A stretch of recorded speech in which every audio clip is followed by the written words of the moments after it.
वंशीधरं सुन्दरमन्दहासं वरावतं सम्बलवालयुक्तं वृन्दावनस्थं नवनीरदाभं नमामि कृष्णं यदुवंशनाथं। श्रीमद् भगवद गीता द्वादशो अध्याय। 12वां अध्याय के प्रथम खंड में श्लोक 1 से 12 तक सकार और निराकार के उपासकों की उत्तमता का निर्णय और भगवत प्राप्ति के उपाय का विषय का वर्णन किया जा चुका है। इस भाग में श्लोक 13 से 20 तक भगवत प्राप्त पुरुष के लक्षण के विषय में प्रकाश डाला जाएगा। अर्जुन के प्रश्न करने पर कि सकार और निराकार ब्रह्म में सगुण और निर्गुण ब्रह्म में कौन श्रेष्ठ है, भक्ति योग के उपासक किसका अनुसरण करे। श्री भगवान ने स्पष्ट शब्दों में बताया कि मेरे ध्यान में आत्मलीन होकर जो निरंतर मेरा ध्यान मनन करते हैं तथा जो भक्तजन अति उत्तम श्रद्धा भाव से मेरे सगुण रूप की भक्ति करते हैं, ऐसे भक्तों को मैं योगियों में भी अति श्रेष्ठ योगी मानता हूँ। किंतु जो भक्तजन इंद्रिया समूह को पूर्णतया वशीभूत करके मन बुद्धि से परे सर्वव्यापी अकथनीय स्वरूप तथा सदैव यथावत रहने वाले नित्य अचल निराकार अविनाशी परब्रह्म परमेश्वर का निरंतर एकात्म भाव से मनन करते हैं, भजन करते हैं, वे सभी भूतों के हितार्थ रत तथा सब में समभाव वाले योगी मुझे ही प्राप्त करते हैं। उन सच्चिदानंद आनंद निराकार ब्रह्म में आसक्त मन स्थिति वाले भक्तों की भक्ति साधना में विशेष कठिन श्रम है, क्योंकि शरीरधारी अहंकारियों द्वारा अव्यक्त विषयक गतिशीलता दुखों द्वारा प्राप्त की जाती है। किंतु मेरे प्रति आत्मसमर्पित रहने वाले भक्तजन अपने सभी कर्मों को मुझे समर्पित कर मुझे सगुण रूप परमात्मा को ही अनन्य भक्ति भाव में लीन होकर भजते हैं। हे अर्जुन, मुझ में आत्मलीन रहने वाले भक्तों को मैं त्वरित ही मृत्यु रूपी भवसागर से उद्धार करता हूँ। मुझ में आत्मलीन हो तथा मुझ में ही बुद्धि को केंद्रित कर इसके बाद भक्त मुझ में ही निवास करता है, इसमें कोई संशय नहीं है। यदि अचल भाव से स्थापित करने की सामर्थ्य किसी के मन मस्तिष्क में नहीं है तो उसे अभ्यास रूपी योग द्वारा मुझे प्राप्त करने की कामना करनी चाहिए। मेरे प्रतिरूप योग का आश्रय ग्रहण कर उपर्युक्त साधन का पालन करने में भी असमर्थ है तो मन बुद्धि आदि पर विजय प्राप्त कर सभी कर्मों की फल प्राप्ति भावना से मुक्त हो जाए। मर्म को न जानकर किए गए अभ्यास ज्ञान उत्तम है तथा ज्ञान से भी उत्तम है मुझ परमेश्वर का ध्यान तथा ध्यान से भी उत्तम है सभी कर्मों के फल का त्याग, क्योंकि त्याग तत्काल शांतिदायक है। भगवान बताते हैं, आद्वेष्टा सर्वभूतानां मैता करुण एव च निर्ममो निरहंकारः सुख दुख सम दुख सुख शमी। आद्वेष्टा सर्वभूतानां मैत्र करुण एव च निर्ममो निरहंकारः समदुःख सुख शमी संतुष्ट सततम योगी यातात्मा दृढ़ निश्चय माम्यर्पित मनोबुधि यो मद्भक्त समे प्रिय। जो मनुष्य, जो प्राणी, जो मानव सभी भूतों के प्रति द्वेष रहित, स्वार्थ रहित, सर्व प्रिय तथा हेतु मुक्त कृपालु है एवं ममता मुक्त, अहंकार मुक्त, सुख दुख प्राप्ति से समभावधारी तथा क्षमाशील है, अर्थात अपराधी को भी अभय दान देता है तथा जो योगी निरंतर संतुष्ट है, मन वचन कर्म से शरीर सहित सभी इंद्रियों को वशीभूत किए हुए है तथा मुझ में आत्मलीन है, ऐसा मन बुद्धि समर्पित भक्त मुझे प्रिय है। He who is free from malice towards all beings, friendly and compassionate and free from the feeling of I and mine,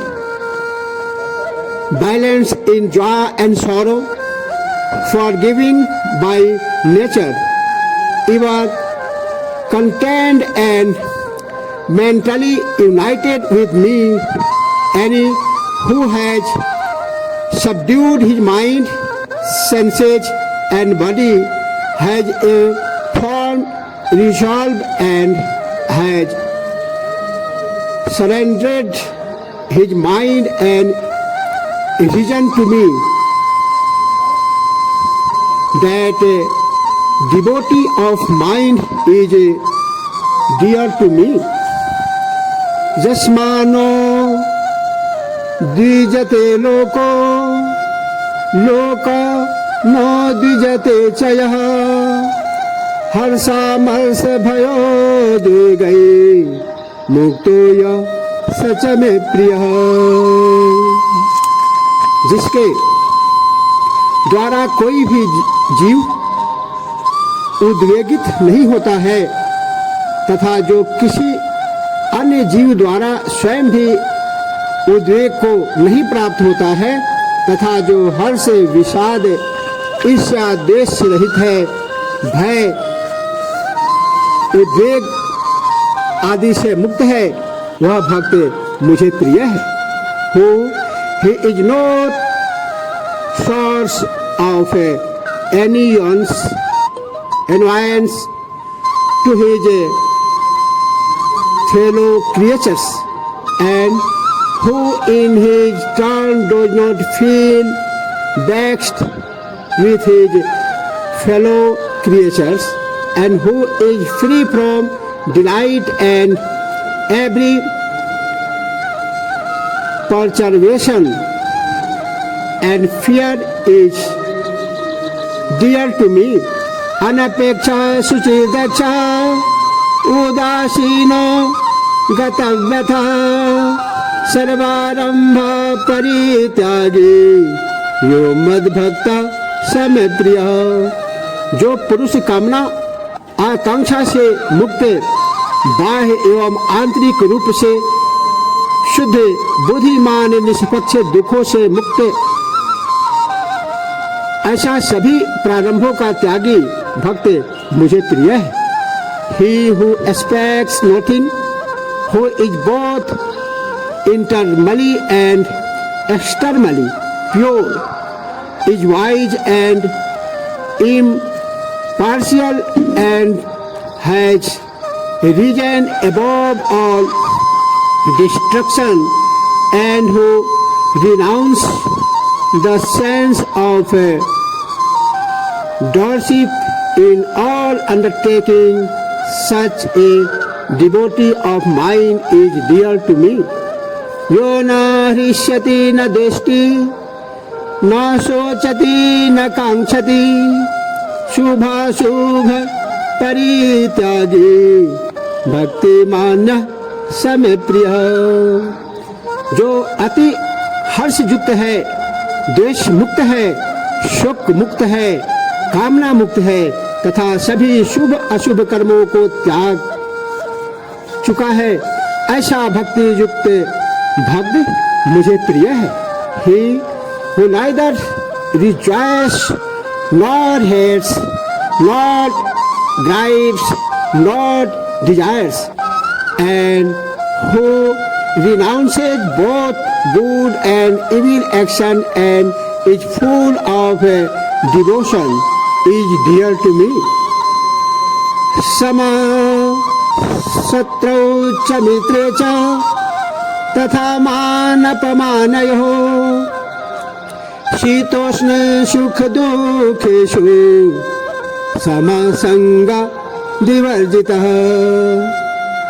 तुल्य निंदा स्तुतिर्मौनी संतुष्टो येन केनचित् अनिकेतः स्थिरमति भक्तिमान में प्रियो नरः। जो शत्रु मित्र तथा मान अपमान में सम है एवं शीत उष्ण तथा सुख दुख आदि द्वंद्वों में सम है तथा आसक्ति मुक्त है, जो निंदा स्तुति को समभाव से ग्रहण करे तथा ये न के न प्रकारे न जिस किसी प्रकार से शरीर पालन में संतुष्ट रहे, निवास स्थान के प्रति ममता और आसक्ति से रहित हो, ऐसा स्थिर चित्त भक्त मुझे प्रिय है। He who deals equally with friend and foe and is the same in honor and ignominy, who is alike in heat and cold, pleasure and pain, and other contrary experiences and is free from attachment. He who takes praise and reproach alike and is given to contemplation and is contented with any means of substance available, entertain no sense to worship and attachment in respect of his dwelling place and is full of devotion to me, that person is dear to me.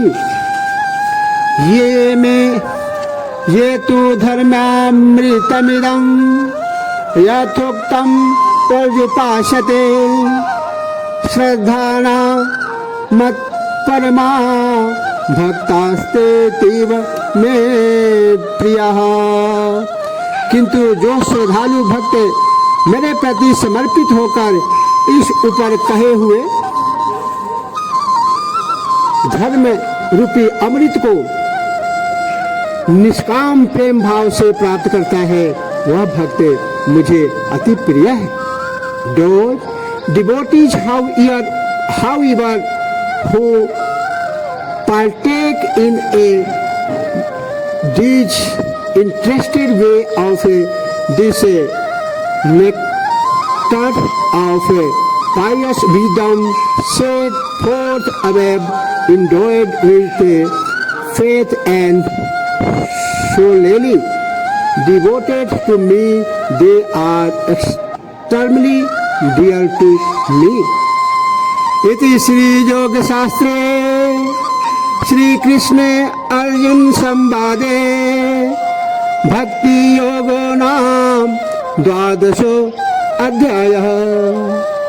इस प्रकार से श्री योग शास्त्र के अंतर्गत श्री कृष्ण अर्जुन संवाद में भक्ति योग नामक यह 12वां अध्याय संपन्न हुआ।